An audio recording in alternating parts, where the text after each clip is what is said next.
ওই যে কাকুয়ে আসসালামু আলাইকুম কাকা। ওয়ালাইকুম আসসালাম। আমনে যে কামটা করলেন হইছনি আই যে কাম করছি তুই একটু হাত কাঁদাতে নড়া, আই তোরে জিগাই তুই আর আই কি সমান নেই? আচ্ছা হমানে কথা বাদে দিলাম, আমনে যে আমনের দাওয়াত দেই না বিয়ার মিদ্রে আল্লাহ বুঝি আমনে এই কাজটা করবেন। কি কাম করছি? আমনে যেন এই রাস্তার মধ্যে যাই কইলেন এই ফকির মিসকিন যতগুণ আছে এলাকার বেগুলো যেন কইলেন যা ওই বাড়ির মধ্যে আল্লাহ রাস্তায় খাবায়।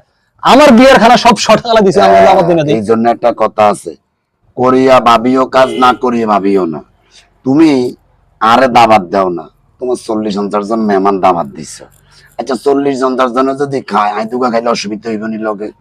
আই কি খাইতাম? এল্লা বুঝি আমনে এই কাম করবেন। আন্না তুই আর কথা বুঝছো, আই কি খাইতাম? আই তো ধরো গরুর গোস্ত খাইতাম না, হলে এক কাই মুরগার গোস্ত খাইতাম, দুগা সাদা ভাত খাইতাম।